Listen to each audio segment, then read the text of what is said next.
Bismillahirrahmanirrahim. Assalamualaikum warahmatullahi wabarakatuh. Selamat siang dan salam sejahtera bagi kita semua. Semoga kita selalu berada dalam lindungannya. Yang terhormat Bapak Hilmi Nur Faizan MH, selaku dosen pengampu mata kuliah Hukum dan Hubungan Internasional, serta rekan-rekan yang saya banggakan.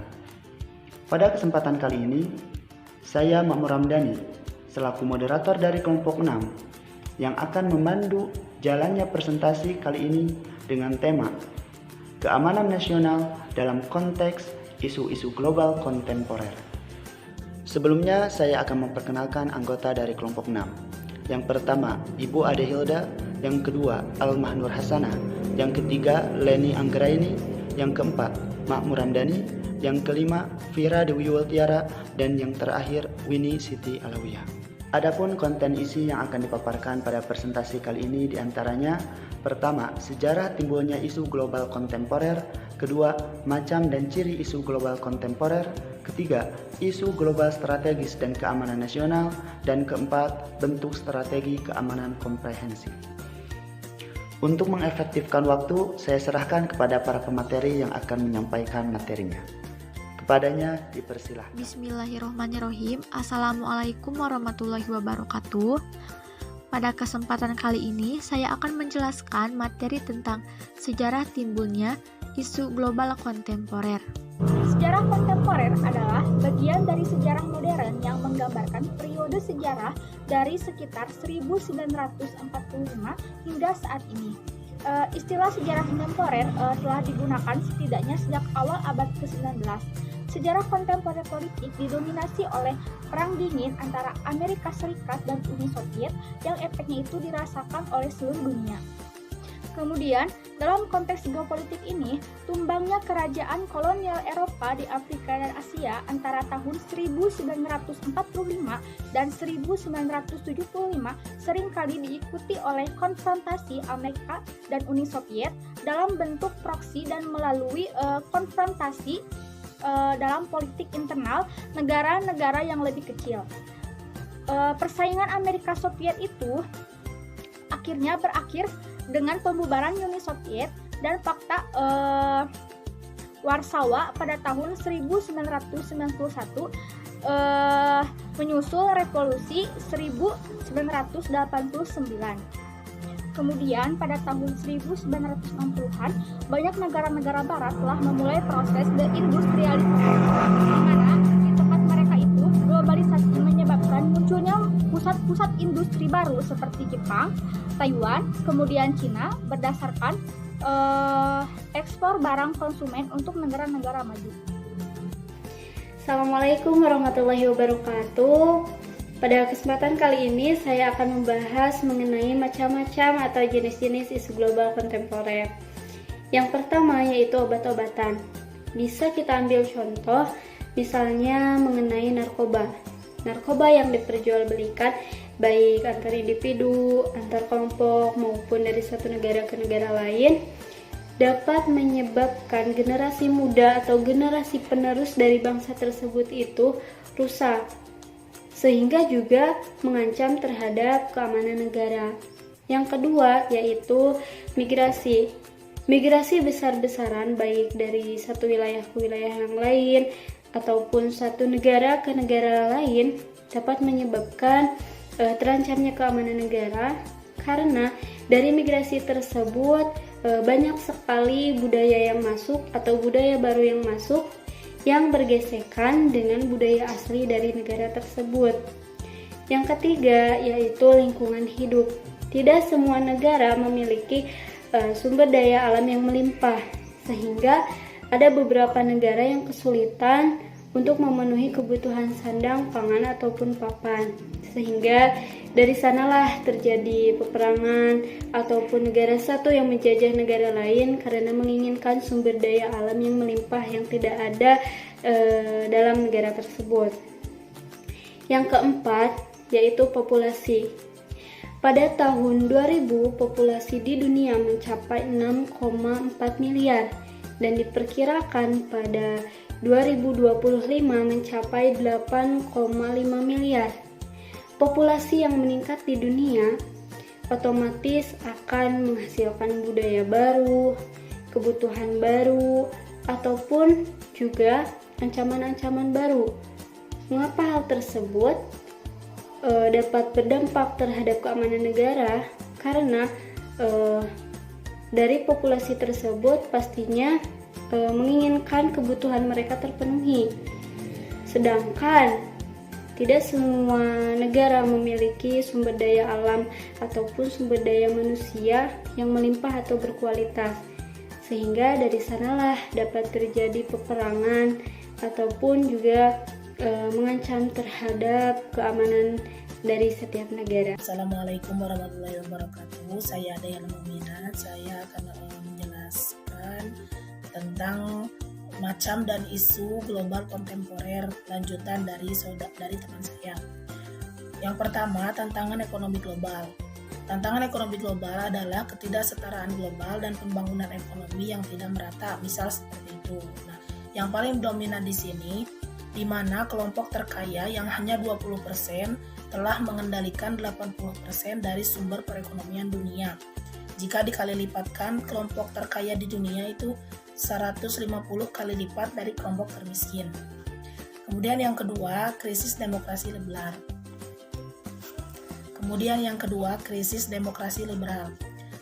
Krisis demokrasi liberal adalah demokrasi yang memberikan kebebasan seluas-luasnya kepada warganya. Krisis demokrasi liberal di sini terjadi ditandai dengan berakhirnya pemerintahan komunisme gaya Soviet yang mengkonsolidasi posisi demokrasi liberal barat. Sejak saat itu, terjadi persaingan ideologi yang disponsori oleh negara-negara. Selanjutnya, fusi dan pembelahan. Fusi dan pembelahan ini yaitu dua elemen yang paling bertentangan pada periode kontemporer di mana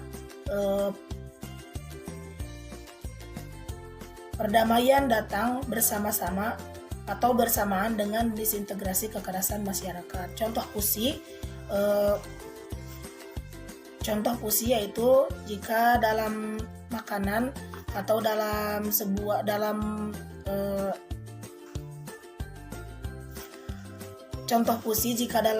jika dicontohkan dalam kuliner, yaitu di mana sebuah restoran di New Delhi membuka atau mengadakan menyediakan makanan yang berasal dari New York, atau sebaliknya di New York justru ada makanan yang biasanya disajikan di New Delhi atau menjadi ciri khas dari India, misal kari panas dan sebagainya. Kemudian pembelahan, contoh dari pembelahan yaitu sumber daya yang langka, kemudian pertumbuhan penduduk tingkatan dalam masyarakat heterogen, atau misalkan dalam penduduk yang sejenis atau sama, kemudian tiba-tiba ada kelompok yang berbeda. Nah, ini mengakibatkan pembelahan. Misal contohnya Serbia, Kroasia, dan Muslim di bekas Yugoslavia. Nah, ini biasanya terjadi pembelahan. Kemudian yang terakhir, produksi senjata ringan. Yang dimaksud dengan produksi senjata ringan yaitu merujuk pada kru portabel yang persenjataan ini adalah persenjataan darat.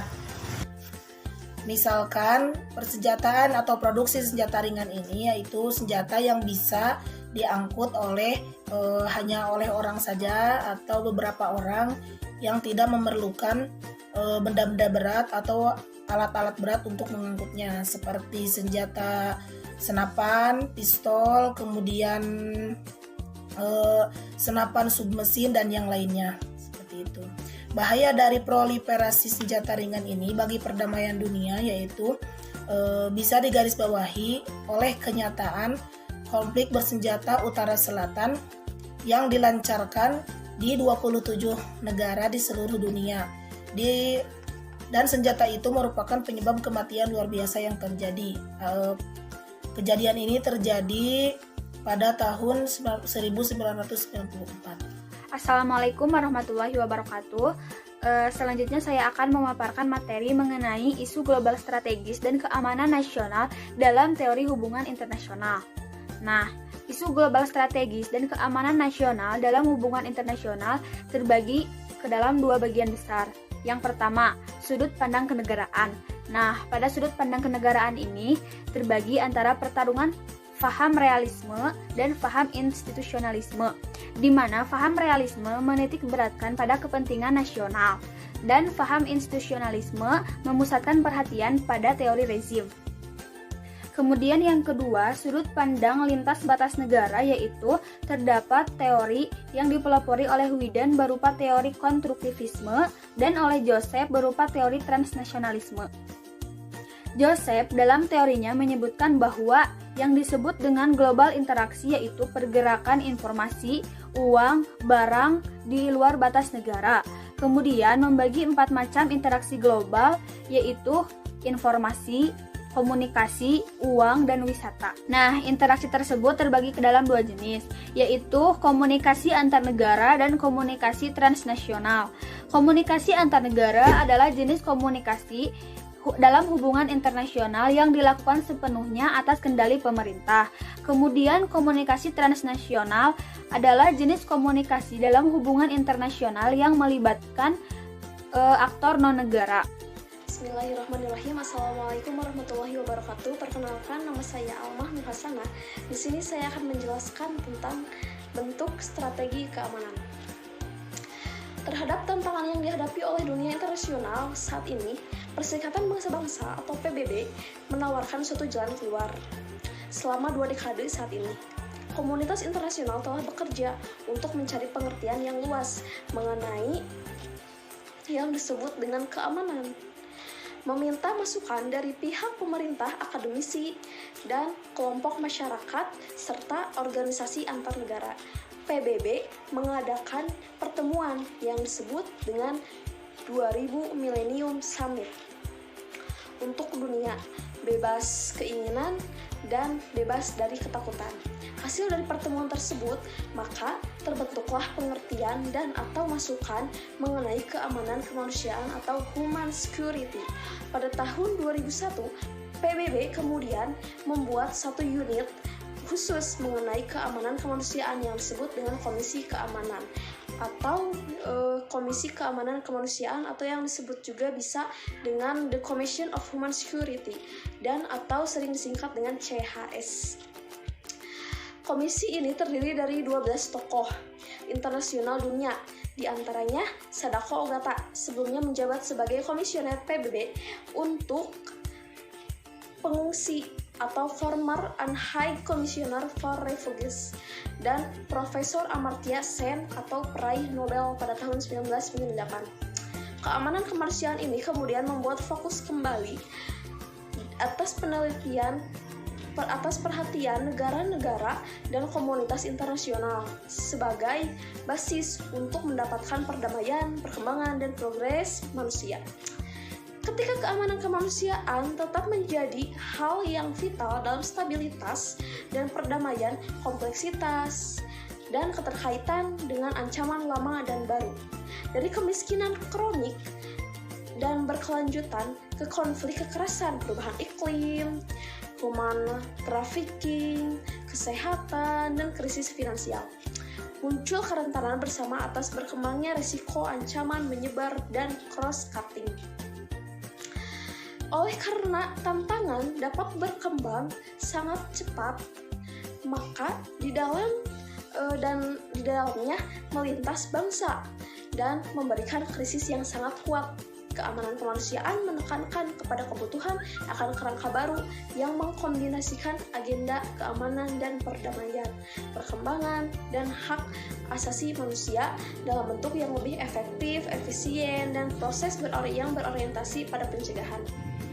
Berdasarkan uraian yang telah dipaparkan oleh para pemateri sebelumnya, dapat disimpulkan bahwasannya tantangan yang dihadapi oleh dunia internasional saat ini, PBB menawarkan suatu jalan keluar, di mana selama 2 dekade ini, komunitas internasional telah bekerja untuk mencari pengertian yang luas mengenai apa yang dimaksud dengan keamanan.